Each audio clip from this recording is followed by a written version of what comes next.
ପ୍ରକୃତିଦୂତ ଭାବରେ ମାୟା ପୁରୁଷଟି କୃଷ୍ଣଙ୍କୁ କହିଛି, ସାଲ୍ୱ ଯାଦବ ବଳ ଧ୍ୱଂସ କରି ବସୁଦେବଙ୍କୁ ବାନ୍ଧି ନେଇଛି, ସେ ତାଙ୍କୁ ରକ୍ଷା କରନ୍ତୁ।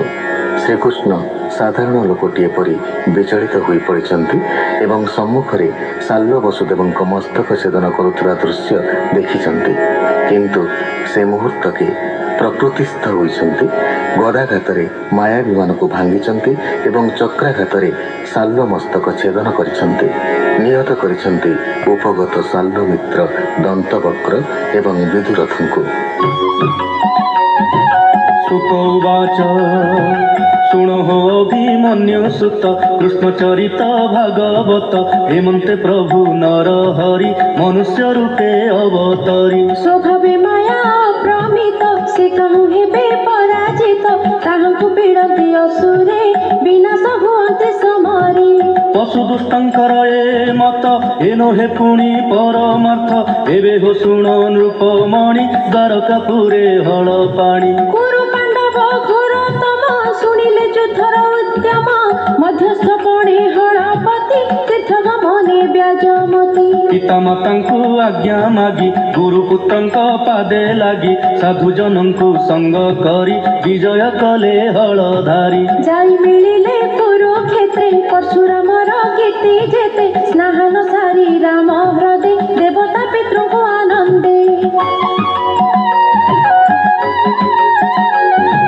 ଜଳ ତର୍ପଣେ ତୋଷୀ ମନ ବ୍ରାହ୍ମଣେ ଦେଇ ମହାଦାନ ଗମନ୍ତି ସରସ୍ୱତୀ ତୀରେ ସଙ୍ଗେ ସକଳ ବିପ୍ରବରେ। ପୃଥୁଦକ ବିନ୍ଦୁ ସ୍ତର କେବେହି ତୀର୍ଥେ ହଳଧର ପିତୃଦେବତା ବିପ୍ରେ ପୂଜେ ପ୍ରୀତକୂପକୁ ପୁଣ ଭଜି। ରାମଙ୍କୁ ମୁନି ଜନେ ଦେଖି ତକ୍ଷଣେ ଆସନ ଉପେକ୍ଷି ପଛୁଟି ଗଲେ କିଛି ଦୂରେ ପୂଜିଲେ ଅତିଥି ବେଭାରେ। ଏମନ୍ତେ ଆଣି ତୋ ସମନେ ରାମଙ୍କୁ ବସାଇ ଆସନେ ସ୍ତୁତି କରନ୍ତି ମୁନି ଗଣ ଏମନ୍ତେ ରୋମ ହରଷଣ। ବ୍ୟାସଙ୍କ ଶିଷ୍ୟ ସେ ଯୁଗତେ ଆସନେ ରାମଙ୍କ ବ୍ରତେ ବସି କହନ୍ତି କୃଷ୍ଣ କଥା ଦେଖି ପାଇଲେ ରାମ ବ୍ୟଥା। ମନେ ଭାଳନ୍ତି କୋପ ଚିତ୍ତେ ଏ ତ ଅବଜ୍ଞା କଲା ମତେ ଏ ସୂତ୍ର ହୋଇ ବିପ୍ର ମଧ୍ୟେ ଧର୍ମାଦି ଶିକ୍ଷା ଅନୁବାଦେ। ଗୁରୁଙ୍କ ପ୍ରାୟ ଗର୍ବ କଲା ମୋତେ ଆସନ ନତେ ଜିଲା କେମନ୍ତେ ଧର୍ମ ବିପ୍ରଜନେ କହେ ଅନୁବାଦ ବଚନେ। ଏ ବଡ଼ ମତେ ବିପରୀତ ସ୍ୱଭାବେ ପ୍ରତି ଲୋମ ଜାତ ଏହାଙ୍କୁ ଦଣ୍ଡିବାର ଅର୍ଥେ ମୋ ଅବତାର ଏ ଜଗତେ। ହେମନ୍ତ ହୃଦରେ ବିଚାରି ଅନନ୍ତ ବଳ ଆଗସରି ହସ୍ତେ ଯେ ଥିଲା କୁଶ ମୁଷ୍ଟି ତାମସ ଗୁଣେ କୋପ ଦୃଷ୍ଟି। କୁଶକୁ ଘେନି ଅତି କୋପେ ମିଳିଲେ ତାହାର ସମୀପେ କୋପେ ପ୍ରଚଣ୍ଡ ଗରୁତର କୁଶେ ଛେଦିଲେ ତାର ଶିର। ହାହାସବଦେ ବିପ୍ରଜନେ ରାମଙ୍କୁ ଚାହିଁ ଖେଦ ମନେ ଶଙ୍କରଷଣ ମୁଖ ଚାହିଁ ବୋଲନ୍ତି ଶିରେ କର ଦେଇ। ଭୂନାଥ ଜଗତ କାରଣ ଇ ବଡ଼ ପାପ ଆଚରଣ ଆଗମ ନିଗମ ଏ ବାଦ ପ୍ରତ୍ୟକ୍ଷ କଲୁ ବ୍ରହ୍ମବଧ। ଲୋକ ସଂଗ୍ରହ ତୁମ୍ଭେ କର ଏ ବ୍ରହ୍ମବଧ ପ୍ରତିକାର ଶୁଣି ଚକିତ ହଳଧର ବୋଲନ୍ତି ଯୋଡ଼ିବେନି କର। ନମସ୍ତେ ବ୍ରହ୍ମ ଋଷି ଗଣ କହ ଏହାର କାରଣ ଲୋକ ବିଭାରି ଯଥା ବିଧି ପ୍ରଥମ କଳ୍ପେ ଯେ ପ୍ରସିଦ୍ଧି। କହ କି କରିବି ଉପାୟ ଯେମନ୍ତେ ହତ୍ୟା ଜୀବ କ୍ଷୟ ଏମନ୍ତେ ରାମ ବାକ୍ୟ ଶୁଣି ବିପ୍ରେ ବୋଲନ୍ତି ମନେ ଗୁଣି। ଭୂନାଥ ଶୁଣ ହଳଧର ଏ ସତ୍ୟ ବଚନ ଆମ୍ଭର ମରଣେ ନୋହିବ ଏ ଗ୍ରସ୍ତ ତୁମ୍ଭର ବଚନ ଯେ ମନ୍ଦ। ଯଜ୍ଞ ଥିବ ଆମ୍ଭ ମିଳେ ଧର୍ମ ସଂଶୟ ପ୍ରଶ୍ନ କାଳେ ବିପ୍ରଙ୍କ ବାକ୍ୟ ସାଧୁ ବାଣୀ ରାମ ବୋଲନ୍ତି ତାହା ଶୁଣି। ଆତ୍ମାରୁ ଆତ୍ମାର ସମ୍ଭୂତ ଏ ବେଦ ବାକ୍ୟ ଅନୁମତ ଏହାର ପୁତ୍ରକୁ ବସାଇ ବଳ ଆୟୁଷ ଜ୍ଞାନ ଦେଇ।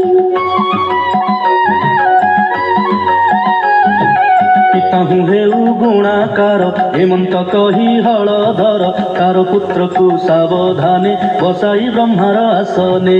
ବୋଇଲେ ହୁଅ ଜ୍ଞାନ ସିଦ୍ଧି ତାତୁ ଅନେକ ହେଉ ବୁଦ୍ଧି ଶୁଣି ଆନନ୍ଦ ମୁନି ଗଣ ବୋଲନ୍ତି ଶୁଣ ସଂକର୍ଷଣ। ଇଲ୍ଲୋଳ ନାମେ ମହାସୁର ବଲ୍ଲୋଳ ତାହାର କୁମର ରାତ୍ରି ମିଳଇ ଯଜ୍ଞଶାଳେ ରାକ୍ଷସ ମାୟା ଯୋଗ ବଳେ। ପୂଜ ଶୁଣି ତ ମଳମୂତ୍ର କୁଣ୍ଡେ ବରଷେ ଅପ୍ରମିତ ତାହାକୁ କରି ପ୍ରାଣେ ହାତ ଆମ୍ଭକୁ କରାଅ ନିଶ୍ଚିନ୍ତ। ଭାରତ ମଧ୍ୟରେ ଯେତେ ପୁରୀ ଦକ୍ଷିଣ ପ୍ରଦକ୍ଷିଣ କରି ଏମନ୍ତେ ଦ୍ୱାଦଶ ଯେ ମାସ ଭ୍ରମିବ ପୁର ଗ୍ରାମ ଦେଶ। ଏମନ୍ତେ ହତ୍ୟା ଜୀବନାଶ ନିର୍ମଳେ ନିଜ ପୁରେ ପଶ ବୋଲଇ ବିପ୍ର ଜଗନ୍ନାଥ ତା ଶୁଣି ରାମ କୃତ କୃତ୍ୟ ଅସୁର ଆଗମନ ଚାହିଁ ଜଗି ରହିଲେ ଦୋଷ ହୋଇ।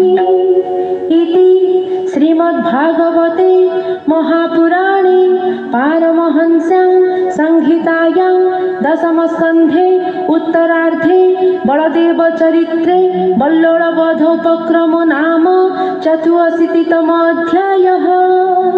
सुक उवाच सुक कहन्ति राजा आगे राक्षस मिली यज्ञ भागे शशि पार्वण रात्र काले प्रचंड बात संग मिली धूଳି पुरिला दश दिशे कुत्सित पूज गंध बासे बल्लोळ वीर महारोषे आच्छादी अमेध्य बरसे যজ্ঞনাশনী মহাবীর মায়া প্রকাশে অন্ধকার ভয়ে চাহান্তি ব্রহ্মমুনি মিলিলা হস্তে শূল ঘেনি ঘোর প্রচণ্ড মহাকায়ে ওষ্ঠ কামড়ি কোপি চাহে তার বদন চারিপাশে অনল খণ্ড প্রায় দিশে तपतम्बा प्राय दाढ़ी बदनु शुभे घोर रड़ी विकट दंत तार मुखे भ्रुकुटी कुटिल सुरेखे देखी ताहार दुष्टमती हल सुमरी हलपति हस्त पातिले शून्य मार्गे हल मिलिला आसी बेगे ঘোর দানব নিবারণে মুষল মিলিলা তক্ষণে গগনে দেখি তা শরীর লঙ্গল অগ্রে নিড়ম্বর আকর্ষি আনি যজ্ঞ দাণ্ডে মুষল প্রহারিলে মুন্ডে তক্ষণে হই খণ্ড খণ্ড তଳେ পড়িলা মৃত পিণ্ড अबनी होइला उश्वास ब्राह्मणे मिली राम पास कल्याण करंती आनंदे निगम वाक्य अनुवादे ब्राह्मणे होई अनुज्ञात हरसे रोहिणीर सुत चढ़िले तीर्थर कारणे मिलिले कौशिकी स्थाने তক্ষণে কৌশিকী জলে স্নান সারিলে বিপ্র মিলে পিতৃতর্পণ সারি তীরে মিলিলে মান সরোবরে সরজু অনুস্রোতে চলি বেলি প্রয়াগে যাই মিলি গঙ্গা যমুনার সঙ্গমে প্রয়াগ তীর্থে সুধমনে राम सारिले नित्य कर्म पितृदेवंकु जलदान पुलहाश्रम तहु गले ऋषि ब्राह्मणंकर तुले सुखे गमन जदुपति मिलिले गंडकी गोमती विपाशा सोण नदी जिणी गया गमिले हल पाणी